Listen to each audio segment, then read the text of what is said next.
Pagi hari ini kami datang kepadamu. Kami mau menyembah memuji-Mu. Kami mau belajar terus untuk mengasihi Tuhan. Pagi hari ini berkati kami. Perkenanan Tuhan mengalir buat setiap kami. Haleluya, haleluya. Tutup bungkus kami Tuhan. Kami mau mengasihi-Mu. Ku datang padamu, membawa pujianku. Hanya kekuatan hadirat-Mu sanggup menjaga hatiku. Mendekat padamu, ku mau sentuh hatimu. Biar ku melihat kemuliaan yang Kau sediakan bagiku.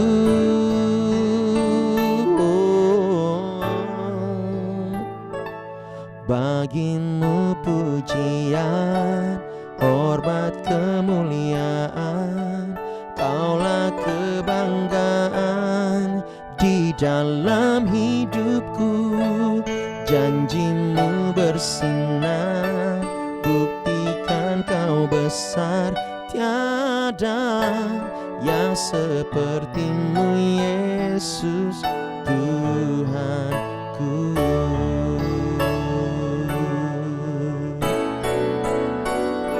Bagi Tuhan yang membuat segalanya baru, mari kita berikan tepuk tangan bagi Dia. Haleluya. Ku datang padamu,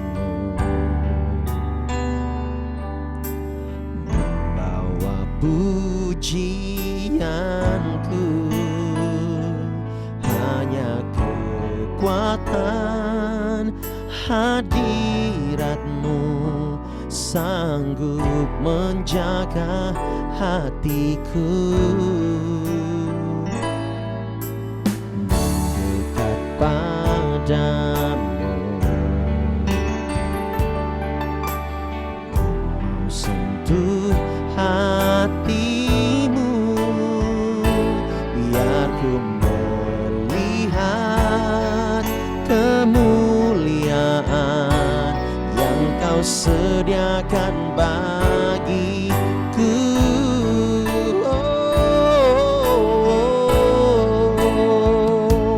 Bagi-Mu pujian, hormat, kemuliaan. Kaulah kebanggaan di dalam hidupku. Janji-Mu bersinar, buktikan Kau besar. Tiada yang seperti-Mu, Yesus Tuhanku. Bagi-Mu pujian, mari angkat kedua tanganmu, kita sembah Dia. Bagi-Mu pujian, hormat, kemuliaan. Kaulah kebanggaan di dalam hidupku. Janji-Mu bersinar, buktikan Kau besar. Tiada yang seperti-Mu, Yesus Tuhanku.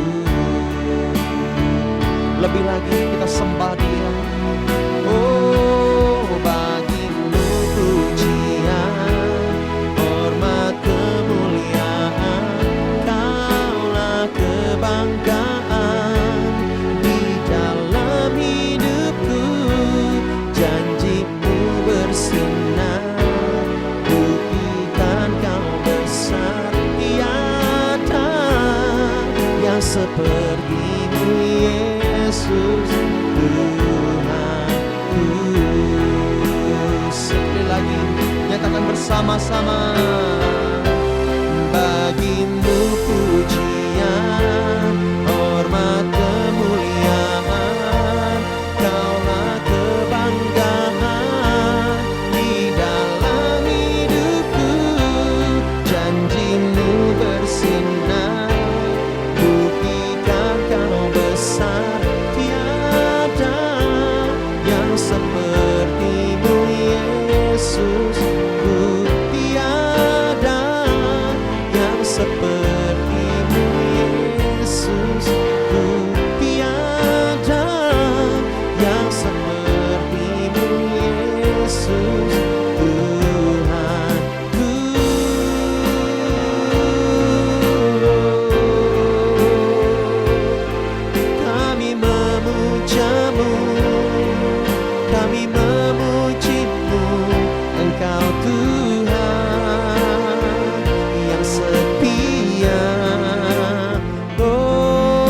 kami mau selalu menyenangkan-Mu.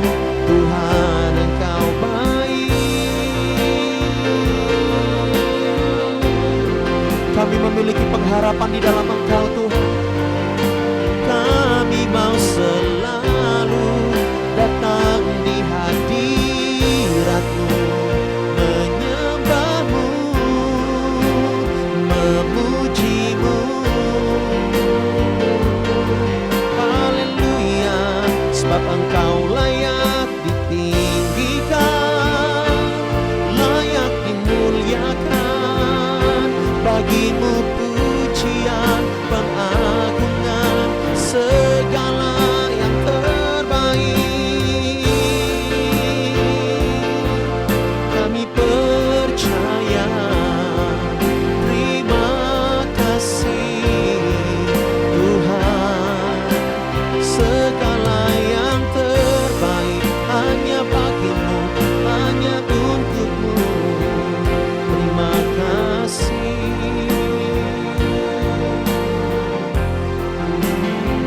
Thank you Lord. Saat terindah di hadirat-Mu, sebab di hadirat-Mu berkat melimpah bagi setiap kami. Oh haleluya. Thank you Lord. Saat terindah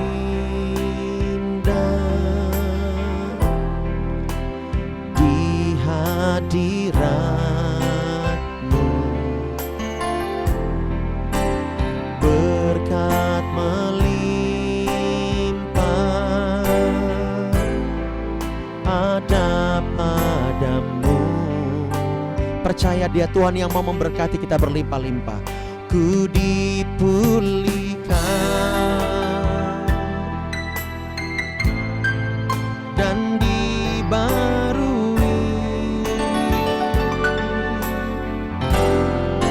dalam hadirat-Mu. Amin. Ada sukacita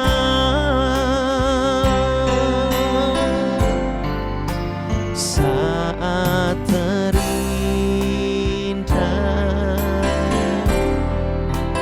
di hadirat-Mu,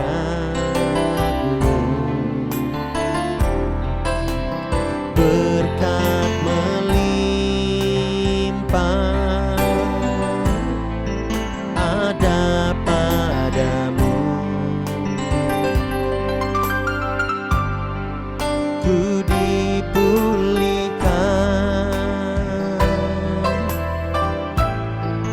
dan dibarui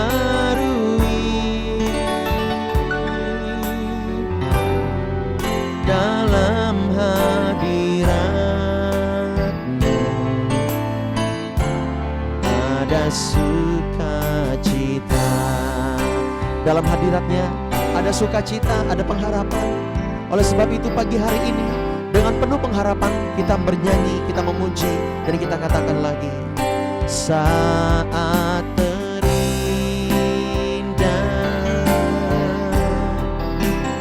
di hadirat-Mu, berkat melimpah ada padamu. Ku dipulihkan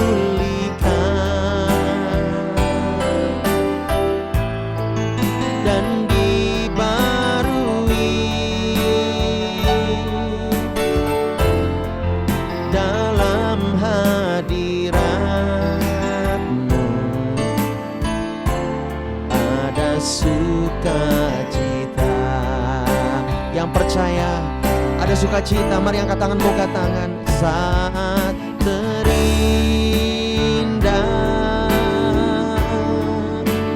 di hadirat-Mu, berkat melimpah ada padamu. Ku dipulihkan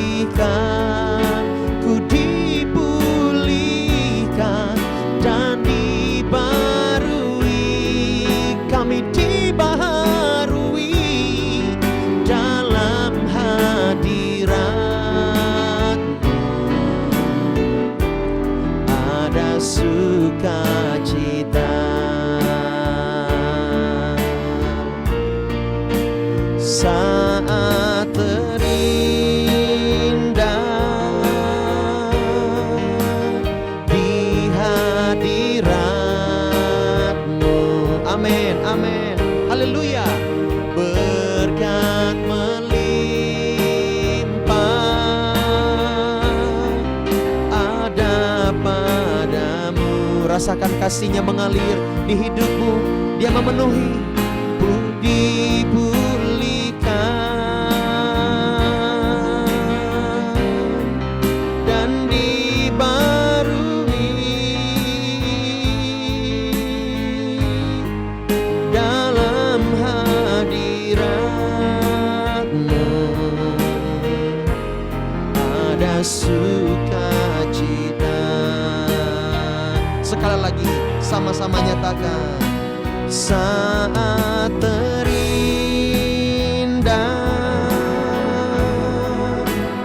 di hadirat-Mu,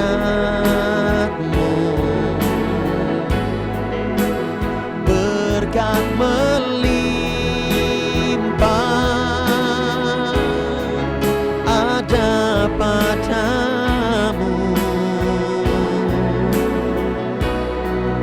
Ku dipulihkan dan dibarui dalam hadirat-Mu. Ada sukacita dalam hadirat. Ada sukacita dalam hadirat-Mu. Ada sukacita.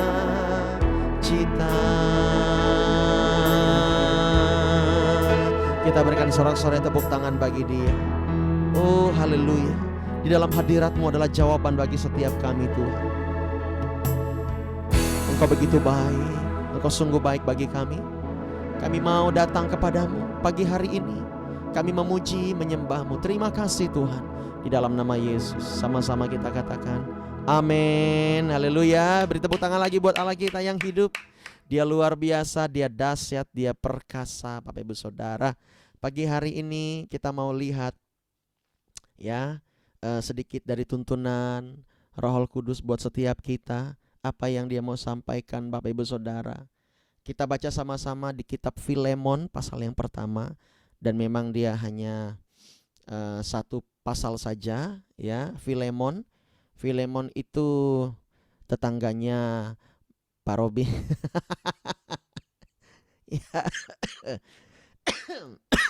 Sorry agak batuk. Ya, Filemon perjanjian baru ya. Oke, sebelum Ibrani. Sudah dapat Filemon pasal yang pertama. Nah, kita akan melihat sedikit sebenarnya apa sih yang terjadi ya kan sama Filemon ini.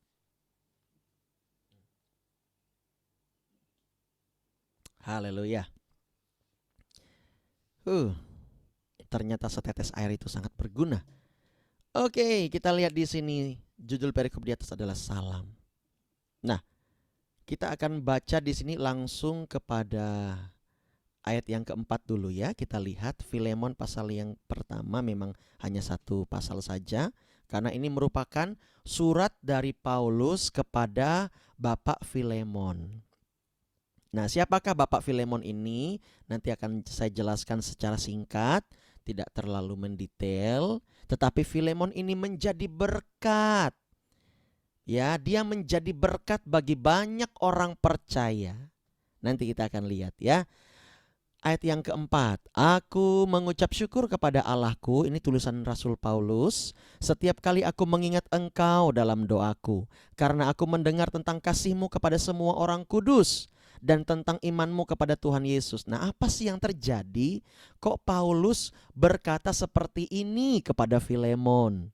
Bahwa Filemon itu memiliki kasih kepada semua orang kudus, kepada semua orang percaya, dan Filemon memiliki iman kepada Yesus Kristus. Kita lihat dulu ayat yang ke-6. Dan aku berdoa agar persekutuanmu, agar ibadahmu, agar belas kasihanmu, ya, akan amal engkau di dalam iman kepada Kristus tentunya turut mengerjakan pengetahuan akan yang baik di antara kita untuk Kristus.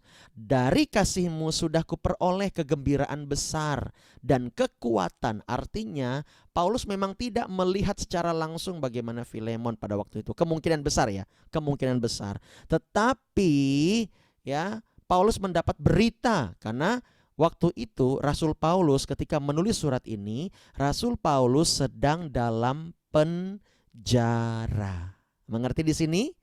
Dan Paulus sudah tua, sekitar mungkin 70 atau 80-an tahun. Ya.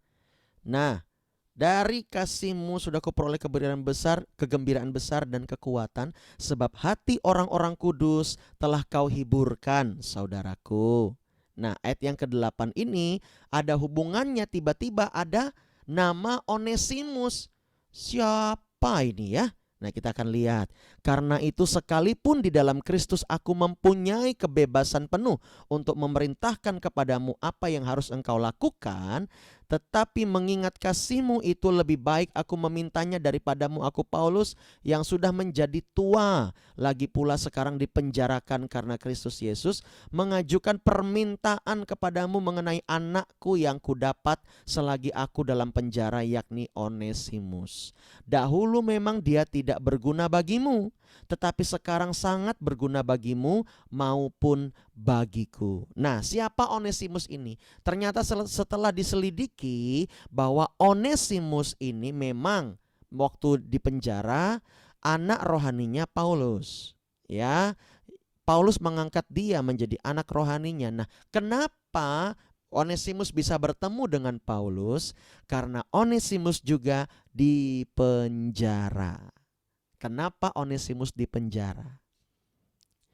Jadi saya kisahkan sedikit. Ternyata Onesimus ini adalah budak hamba dari Bapak Filemon. Oke. Ya, menurut para ahli teologi ya, dan diakui oleh sejarah, ya, Filemon ini adalah seorang yang boleh dikatakan bangsawan, kaya raya, tajir melintir. Nah, melintir apa sih? Gitulah ya. Konglomerat. Nah, kalau sekarang bahasanya apa? Sultan. Gitu. Waktu itu Filemon berada di Kolose. Mengerti di sini? Ya, menurut perkiraan saya antara Kolose dengan Roma kalau berjalan kaki sekitar 1 harian. Ya. Nah, apa yang terjadi? Kenapa Onesimus dipenjara? Coba perhatikan baik-baik. Onesimus dipenjara karena dia lari dari tuannya dan mencuri harta milik kepunyaan Bapak Filemon sebagai tuannya. Dan Onesimus ditangkap di Roma. Bersama dengan Paulus dia dimasukkan ke dalam penjara. Ngerti di sini Bapak Ibu Saudara? Onesimus masih muda, ya. Mungkin sekitar anak-anak muda umur 20-an atau 30-an. Dia belum berkeluarga. Ya, seperti mirip-mirip kisah anak yang terhilang kira-kira begitu. Nah, di sini Onesimus ditangkap oleh tentara di Roma dan dimasukkan penjara karena ada laporan dari Filemon, tangkap. Gitu ya. Tetapi kenapa Paulus bilang Filemon itu begitu baik padahal dia suruh tangkap itu? Siapa?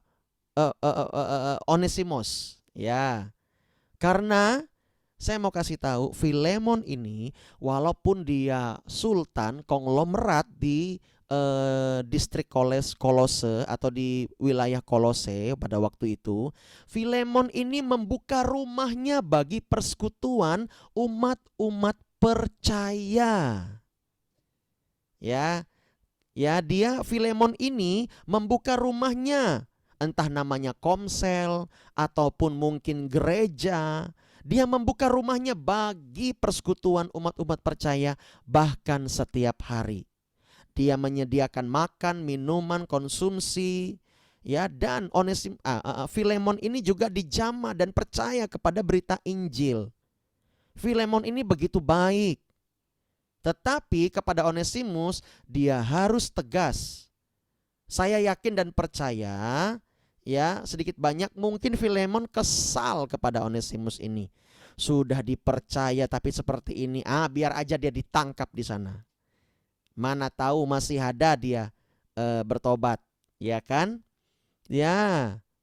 Wow, luar biasa juga. Tetapi ya, Paulus mendapatkan Onesimus di dalam penjara. Onesimus sedang kesusahan setelah dia membawa lari milik tuannya, yaitu Filemon. Nah, Tuhan masih memberi kesempatan kepada Onesimus untuk bertobat. Tetapi di sini juga kita melihat bagaimana Filemon diuji kesabarannya. Mengerti di sini Bapak Ibu Saudara ya? Nah, dalam kesabaran Filemon itu Tuhan juga tetap bekerja. Bahkan dalam marahnya Filemon mungkin ya, Tuhan masih bisa bekerja. Tuhan memakai Rasul Paulus untuk bertemu dengan Onesimus di dalam penjara. Dan kita lanjutkan ayat yang ke-11. Dahulu memang dia tidak berguna bagimu, tetapi sekarang sangat berguna baik bagimu maupun bagiku. Dia kusuruh kembali kepadamu, dia yaitu buah hatiku.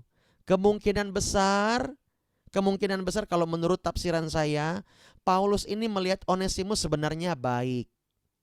Cuman dia sempat tergoda. Kita tidak tahu bagaimana pergumulan dia dengan bawaan-bawaan lain yang mempengaruhi dia. Kita tidak tahu gambar diri dia, mungkin belum pulih waktu itu. Ada banyak faktor. Mungkin dia kehilangan kasih Bapa dan dia ingin memuaskan seluruh hidupnya secara kedagingan. Tetapi di sini kita lihat, sebenarnya aku mau menahan dia di sini, kata ayat 13, sebagai gantimu untuk melayani aku selama aku dipenjarakan karena Injil. Ingat, Paulus dipenjarakan bukan karena mencuri. Ya, enggak kayak Onesimus. Dia dipenjarakan karena pemberitaan Injil. Tetapi Onesimus dipenjara karena kesalahan dirinya sendiri. Ya. Nah, ayat yang ke-14, tapi tanpa persetujuanmu aku tidak mau berbuat sesuatu, supaya yang baik itu jangan engkau lakukan seolah-olah dengan paksa, melainkan dengan sukarela. Nah, di sini Paulus sebagai bapak rohaninya Onesimus bukan juga membela yang bagaimana terhadap Onesimus ini. Paulus ini ya ingin Onesimus lebih berguna di luar sana. Setelah beberapa waktu dididik oleh Paulus, didoakan oleh Paulus, dinasehati, diberitahu, dan Paulus yakin dia pasti berubah. Tetapi Paulus mengirim surat kepada Filemon supaya bisa menerima Onesimus. Saya mau kasih tahu, saya mau tanya deh ya, mudah nggak menerima seorang pencuri dalam rumah kita? Sulit ya? Sulit ya? Nah, Bu Suri langsung bilang, oh talak mau, ai talak mau, oh enak aja, nggak mau dia, tegas. Tetapi Rasul Paulus berharap Filemon ya mau menerima Onesimus pada waktu itu. Nah, secara gamblang kita belum tahu lagi nih bagaimana kelanjutan Onesimus. Tetapi saya yakin dan percaya Filemon tahu betul siapa Paulus. Mengerti di sini? Dia tahu betul siapa Paulus selama beberapa tahun, mungkin 10-15 tahun dia tahu Paulus. Dan dia tahu kredibilitas Paulus. Dia tahu penglihatan-penglihatan Paulus. Dia tahu kuasa yang bekerja di dalam Rasul Paulus. Nah, oleh sebab itu saya yakin dan percaya Filemon mau menerima Onesimus. Walaupun pasti dijaga ketat oleh beberapa orang-orang yang lebih rohani dan senior, supaya dia benar-benar dalam tanda kutip berguna. Artinya bisa melayani Tuhan. Ya.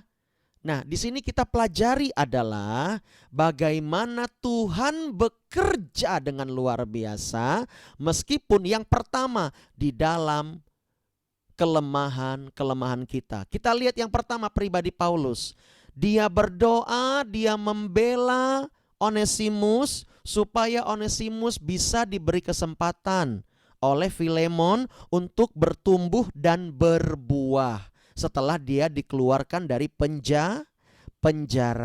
Walaupun sebenarnya Paulus sangat mengasihi Onesimus dan ingin Onesimus melayani dia di penjara, karena Onesimus ini bisa membantu Paulus lah dalam penjara. Dan waktu itu Paulus ini kemungkinan besar di penjara waktu tuanya ya, itu bukan yang seperti yang lain, tetapi dia juga dipasung, Bapak Ibu Saudara. Enak nggak Bapak Ibu Saudara? Nggak enak ya. Aduh, pernah lihat orang dipasung? Pernah ya? Betapa mengerikan juga. Nah, tetapi di sini kita melihat bagaimana Paulus tetap berkarya walaupun di dalam penjara. Dia tetap memiliki kredibilitas yang luar biasa di dalam penjara sekalipun, karena Paulus betul-betul melayani Tuhan dengan murni. Kita melihat di sini, dan omongannya, perkataannya, pernyataannya bisa dipercaya oleh Filemon yang notabene orang yang terkemuka di Kolose. Ya, yang kedua kita melihat di sini bagaimana Onesimus, ya, Onesimus nanti dulu. Filemon, Bapak Filemon dipakai oleh Tuhan. Ya, dia seorang yang kaya, dia seorang yang mau berubah, dia seorang yang memiliki kasih, ya, kasih kepada sesama, kepada orang-orang beriman. Dan saya yakin berita Onesimus melarikan diri bukan hanya Filemon yang tahu, tetapi semua jemaat-jemaat yang berkumpul di situ pun tahu. Tetapi pasti di situ akan terjadi cukup perdebatan. Biar aja dia ditangkap, mungkin jemaat lain bilang begitu. Iya, biar aja dia diajar dia. Karena apa? Jiwa ini masih jiwa yang lama. Tubuh ini masih tubuh yang lama. Tetapi pada waktu itu umat-umat percaya pasti mereka sudah dibaptis selam. Mengerti di sini ya? Mereka sudah dibaptis selam semuanya. Dan tapi ada juga yang berkata-kata, sudahlah, biarkan saja. Dan kita kasih kesempatan, kalaupun memang ditangkap, ya kan, harta yang sisa itu masih kita bisa ambil untuk Bapak Filemon, dikembalikan, ya kan. Dan ternyata dia bertemu dengan Paulus. Percayalah, didikan Paulus itu pasti berguna. Didikan Paulus itu pasti bermanfaat dan dia bisa berubah. Nah, ada berbagai macam tanggapan jemaat-jemaat di dalam rumah Filemon pada waktu itu. Tetapi saya yakin dan percaya kuasa Tuhan bekerja di dalam kehidupan Bapak Filemon. Ya, lewat perkataan Paulus yang diurapi dan bahkan menjadi surat dan salah satu kitab terkemuka di dalam Alkitab yang sudah dikanon, ya, disusun oleh bapak-bapak gereja. Saya yakin Filemon pasti menerima dia. Tidak mungkin nama Filemon ini dicantumkan di dalam kanonisasi Alkitab. Ngerti di sini?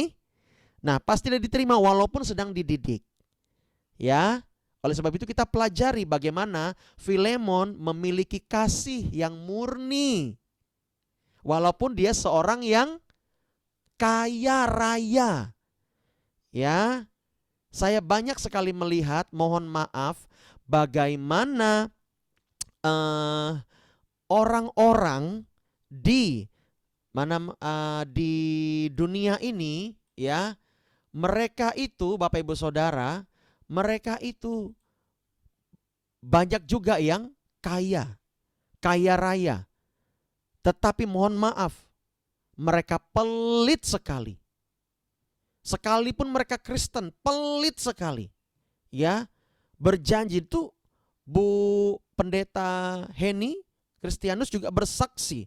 Orang-orang kaya yang terkemuka di Indonesia ini sudah berjanji kepada mereka untuk membantu pelayanan, tetapi mereka tidak pernah mengandalkan. Dan orang-orang banyak lari dari mereka, hanya janji saja untuk membantu pelayanan. Ya, begitu pelit di dalam pelayanan. Namun kita melihat bagaimana Filemon ini seorang yang kaya, yang diberkati Tuhan dan dia mau menjadi berkat. Wow, dahsyat sekali Bapak Ibu Saudara. Oleh sebab itu pagi hari ini kita belajar dari Filemon, ya kan? Saya yakin dan percaya dia memiliki hati yang mau dibentuk, hati yang mau mengasihi. Oleh sebab itu, Bapak Ibu Saudara, tidak peduli kamu kaya atau miskin atau sederhana, yang penting kamu melakukan firman. Yang penting kamu taat. Filemon mau dibentuk, ya, mau dibentuk oleh siapa?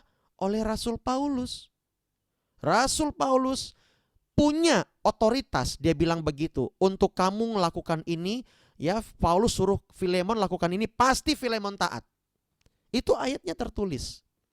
Tetapi di sini Paulus hanya ingin Filemon menerima Onesimus.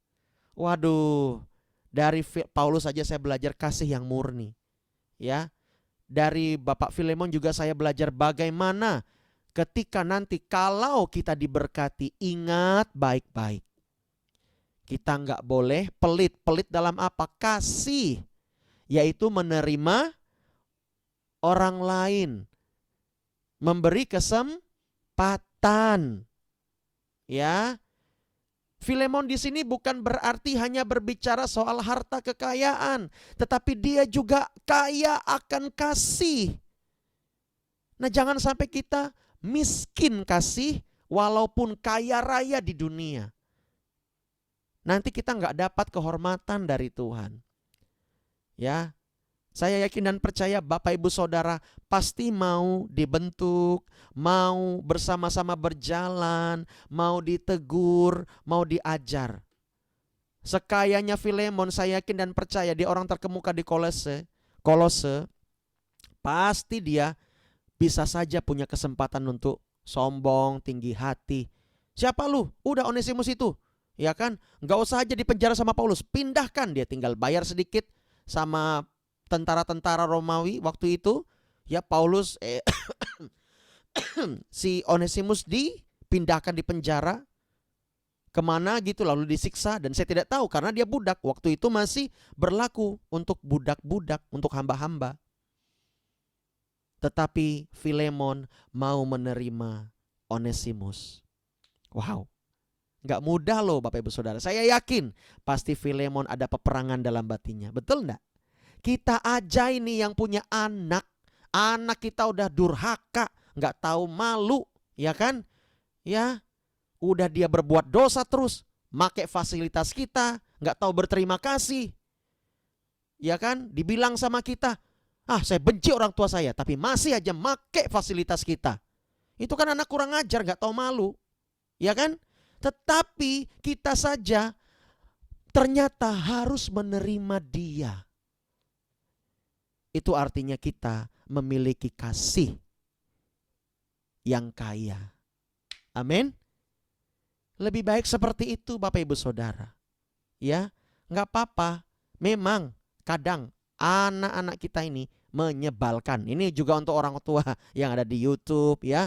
Entah anakmu itu durhaka kepadamu, udah dikasih begini, ya kan, begitu, tapi masih aja seperti itu. Nah, kita sebagai orang tua, ya, memang kita belajar dari Filemon. Dia bukan orang tua Onesimus, tapi dia mau taat kepada bapak rohaninya, ya, rasul pada waktu itu yang dihormati, yaitu Rasul Paulus, dan dia mau menerima Onesimus masuk ke dalam rumahnya, mengampuni, pemberesan. Saya percaya pasti Rasul Paulus menyuruh Onesimus untuk membasuh kaki Filemon. Pasti pada waktu itu memang begitu kebiasaan di tanah di sana, ya. Nah, di sini kita melihat Onesimus yang ketiga, kita pelajari dalam kelemahan Onesimus pun Tuhan tetap bisa bekerja. Tuhan merangkai kesalahannya dia menjadi sebuah kisah yang memberkati kita pagi hari ini. Onesimus penuh dengan kelemahan. Dia nggak tahu berterima kasih. Budak pada waktu itu, dia beruntung mendapat tuan yang kaya. Kalau dia mendapat tuan yang miskin sederhana, tuannya makan roti gandum, dia makan bukan makan gandum, mungkin seminggu cuman makan gandum. Selebihnya dia makan Ya, apa tuh namanya tuh yang di bawahnya gandum? Jelai ya, jelai. Betul ya, jelai. Ya ada jelai. Jelai itu saya pernah makan, lebih kecil bijinya dari gandum, dibuat bubur. Ya, kalau dibuat agak kering dia keras, nggak enak. Lebih enak gandum Bapak Ibu Saudara. Gandum itu lebih manis. Gandum itu lebih berasa, lebih kenyang. Ibaratkan kalau kita di sini ya, kita makan nasi, dianya makan bubur. Bubur itu pun dari beras beras yang kurang enak deh. Kayak beras bulog misalnya. Ya seperti itu. Ataupun lebih parah daripada itu. Ya, seminggu sekali boleh makan gandum, itu pun terbatas. Itu budak pada waktu itu. Tetapi dia mendapatkan fasilitas yang bagus, rumah yang mewah, tetapi Onesimus sempat menenggelamkan kepercayaan dari Filemon. Namun Onesimus dituntun oleh Tuhan, saya percaya doa-doa orang kudus juga melindungi rumah Filemon. Ngerti di sini? Doa-doa orang kudus yang sering berkumpul dalam persekutuan yang manis di rumah Filemon mendoakan rumah Filemon, sehingga rumah Filemon walaupun sempat kecurian, tetapi ada kisah yang menarik di sini. Tanpa pernah orang-orang kudus yang berkumpul di rumah Filemon berpikir dan menyangka-nyangka, ternyata kisah ini sampai dimasukkan ke dalam Alkitab dan kita menikmati firman Tuhan sampai hari ini. Wow, saya merinding mendengarnya. Ternyata kisah seperti ini yang memilukan dibuat Tuhan menjadi cerita yang indah. Itulah sebabnya Yesus berkata, buluh yang terkulai tidak akan dipatahkannya, dan sumbu yang pudar tidak akan dipadamkannya. Onesimus bertemu dengan Paulus meski dalam penjara. Dia harus merasakan penjara. Dia harus merasakan trauma sedikit supaya dia jerak. Nah kadang kita ini, saya mau bilang, engkau menjadi anak yang kurang ajar. Kalau engkau menjadi anak yang tidak tahu diri, ayo bertobat. Jangan sampai tunggu di penjara baru bertobat. Jangan sampai engkau mendapat pergumulan yang berat baru engkau bertobat. Kalau sekiranya Onesimus pada waktu itu segera berjumpa dengan orang-orang kudus, dan dia mau dipulihkan hatinya, mau bersama-sama menyembah, mau bersama-sama mengakui bersama dengan orang-orang kudus pada waktu itu. Saya minta dilayani dong dengan tulus. Kemungkinan besar dia memang tulus mintanya, tetapi dia ternyata masih memberi kesempatan untuk salah satu ruang di hatinya ini untuk berbuat ketidakbenaran. Artinya ada ketidaktulusan di situ. Ada kepentingan pribadi di situ. Contohnya kita sebagai anak hanya mau pakai fasilitas orang tua kita, tetapi kita membenci mereka. Itu durhaka namanya. Suatu saat ya saya berdoa, kamu akan seperti Onesimus. Supaya Tuhan tangkap dulu dan Tuhan masukkan penjara. Setelah dimasukkan penjara, nah di situ kamu dibentuk, berjumpa dengan Tuhan, baru nanti keluar kamu bertobat. Penjara itu ya dalam tanda kutip, saya tidak tahu apa yang ke depan. Oleh sebab itu kita belajar dari Onesimus. Kalau kamu sebagai anak, kamu sebagai anak, menantu, nggak boleh durhaka sama orang tua, sama mertuamu. Atau kamu sebagai seorang yang bekerja di situ nggak boleh berdurhaka sama tuanmu, nggak boleh. Alkitab mengajarkan engkau harus taat kepada tuanmu. Ya, baca lagi itu, seorang hamba harus taat kepada tuannya. Lah kalau kita tinggal di rumah orang, kita tinggal di rumah tersebut, kita harus rajin, kita harus tulus. Apalagi yang sudah disekolahkan. Ayo, ya saudara yang muda-muda ini, kita harus berprestasi di rumah itu. Amin. Kita belajari jangan seperti Onesimus ini. Nggak boleh. Ya, nggak boleh kita durhaka. Kita harus berperan penting di dalam perubahan, di dalam rumah. Orang yang membiayai kita, orang yang sponsorin kita. Ya, dalam tutur kata, dalam sikap.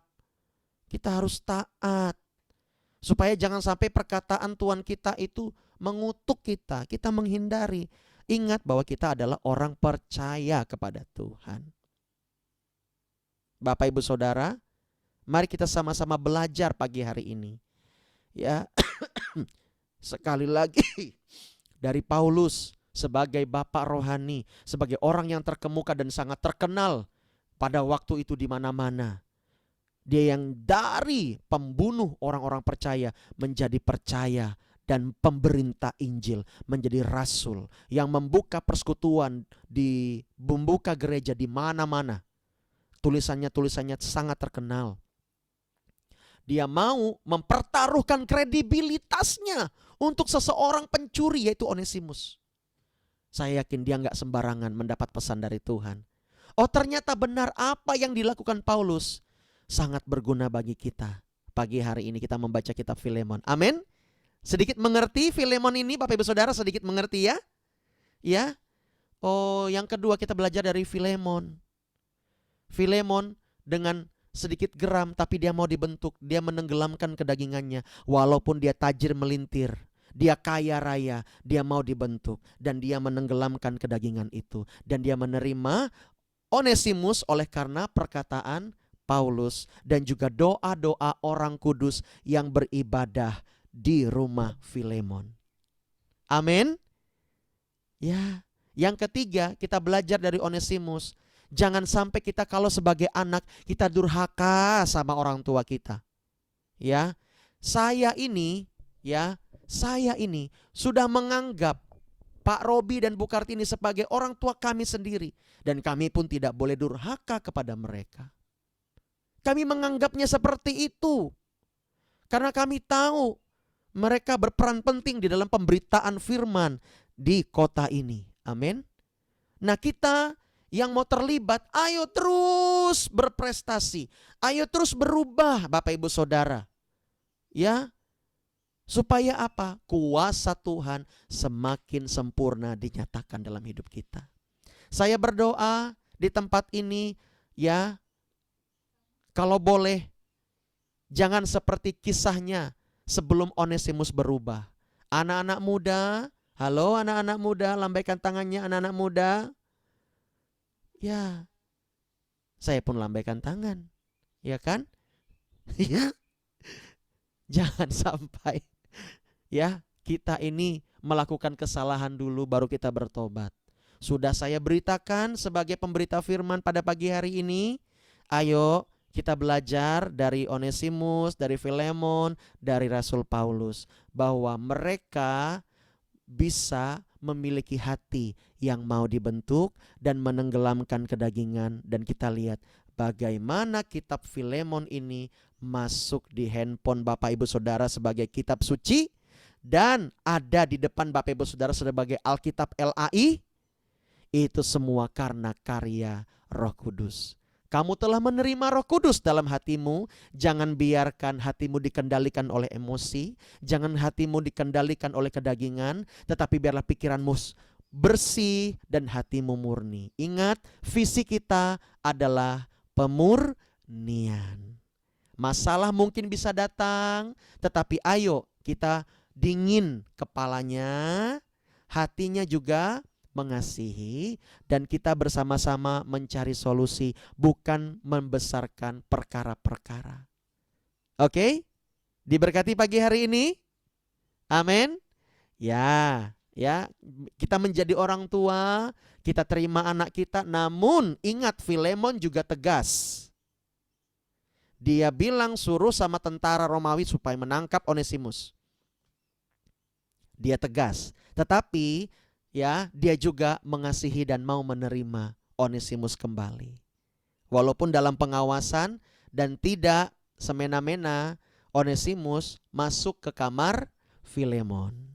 Artinya ada batasannya sampai beberapa tahun Onesimus bisa dipercaya lebih.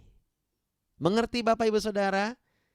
Puji Tuhan, yuk sama-sama kita datang kepada Tuhan. Hari ini nanti yang akan berdoa syafaat Bu Esther ya.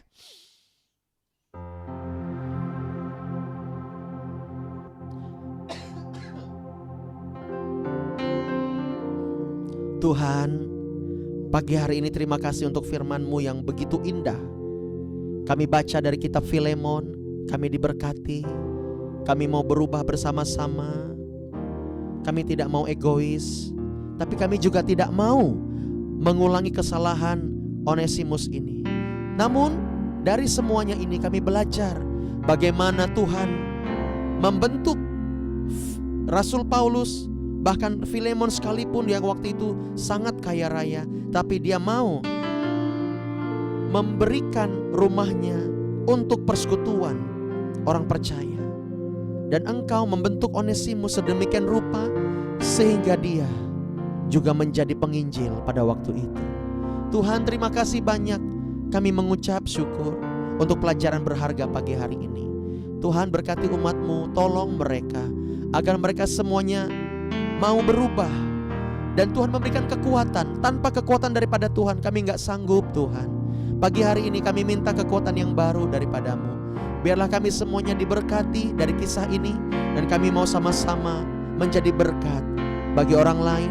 Hamba berdoa Tuhan, biar umat-umat-Mu dituntun, berikan hikmat kepada mereka hari ini, esok dan seterusnya. Tuhan yang berkarya dalam kehidupan mereka. Hamba juga berdoa buat anak-anak rohani kami yang sedang hari ini akan ujian. Berkati mereka, berkati dalam nama Yesus. Tolong mereka Tuhan, mereka sedang ujian, Tuhan memberkati. Terima kasih Bapa, kami mengucap syukur dalam nama Yesus. Haleluya. Silakan kepada Ibu Esther.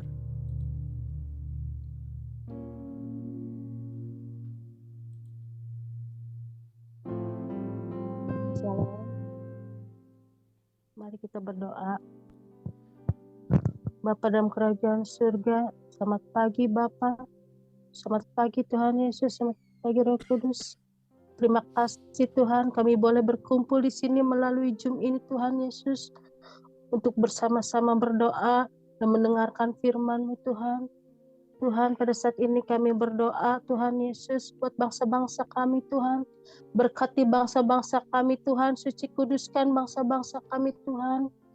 Tuhan, jamah bangsa-bangsa kami Tuhan Yesus.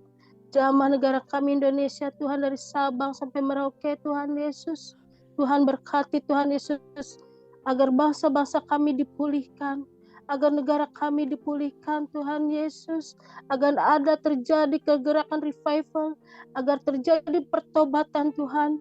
Tuhan berkati juga orang-orang benar yang ada di seluruh dunia Tuhan. Kau berkati dimanapun mereka berada Tuhan, apapun Tuhan keadaan mereka Tuhan Yesus. Engkau tutup bungkus mereka dan kuasa Roh Kudus-Mu Tuhan. Kau kuatkan iman mereka Tuhan Yesus. Tuhan, agar iman mereka tidak gugur Tuhan Yesus. Berkati pula kami Tuhan Yesus, kota-kota kami dimanapun kami tinggal Tuhan Yesus. Engkau berkati Tuhan Yesus, Kau suci kuduskan kota kami Tuhan Yesus, agar tidak terjadi hal-hal yang tidak baik di kota kami Tuhan Yesus.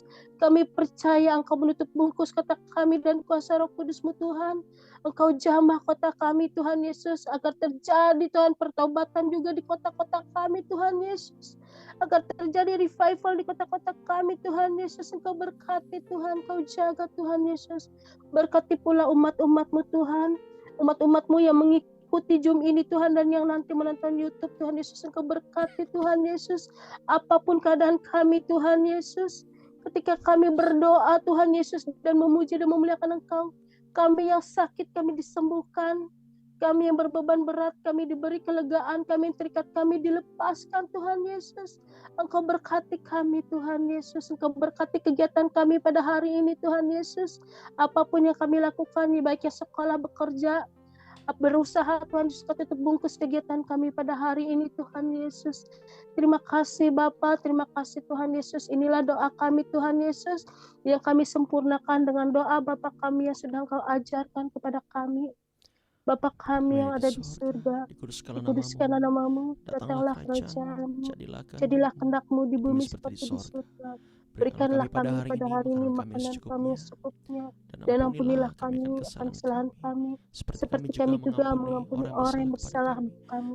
Dan janganlah membawa kami ke dalam pencobaan, tetapi lepaskanlah kami daripada yang jahat. Karena Engkau-lah yang punya kerajaan, kuasa dan kemuliaan sampai selama-lamanya. Amin. Haleluya, puji nama Tuhan. Ya, terima kasih Bu Esther yang sudah berdoa. Bapak Ibu Saudara, kita semua diberkati ya. Saya diberkati loh oleh firman Tuhan. Yang diberkati boleh lambaikan tangan. Wow ya, saya diberkati oleh kisah ini ya. Saya saja diberkati, saya yakin dan Bapak Ibu Saudara pasti juga diberkati. Hari ini kita ingat sama-sama tentang kisah ini. Besok kita akan belajar lagi tentang firman Tuhan. Amin. Jangan lupa hari ini kita ada pengajaran yaitu tentang pray, praise and worship nanti malam secara Zoom ya. Nanti beberapa bahan akan saya akan kasih kepada Firna nanti Firna edit ya biar bisa share ya. Jadi saya tidak repot-repot lagi begini-begini. Ada teknisinya langsung. Nanti yang lain anak-anak muda belajar untuk sharing ya. Nanti belajar dari Firna ya. Bagaimana teknisnya, cara-caranya dijadikan co-host dan sebagainya. Dan nanti malam kita akan sama-sama pukul 7 malam ya. Nah oleh sebab itu makan malam dulu ya. Minum obat dulu biar gak lupa. Ya Bu Suri ketawa. Oke. Dan sampai jumpa sampai nanti malam. Nah nanti yang dari luar pulau nih kayak Angel, Amanda, siapa lagi nih ya, yang di YouTube boleh ikut ya. Waduh Pak, gimana Pak ininya Pak, linknya Pak. Kalau Bapak Ibu Saudara mau WA saya saja ya. Nanti saya akan tulis apa tuh namanya tuh, tulis nomornya lah. Kita belum punya nomor official ini. Nomornya di itu di YouTube ya, biar kita kerja cepat. Oke, demikian mana ini namanya? Ah, ini dia. Pengumuman hari ini. Tuhan berkati. Selamat pagi. Shalom. Mana Oksan? Ini Oksan. Oksan. Selamat pagi, Oh, Pastor. tuh. Pagi, Bu. Ya. Oksan tuh. Haleluya. God bless you. Yang ujian pasti diberkati. Amin.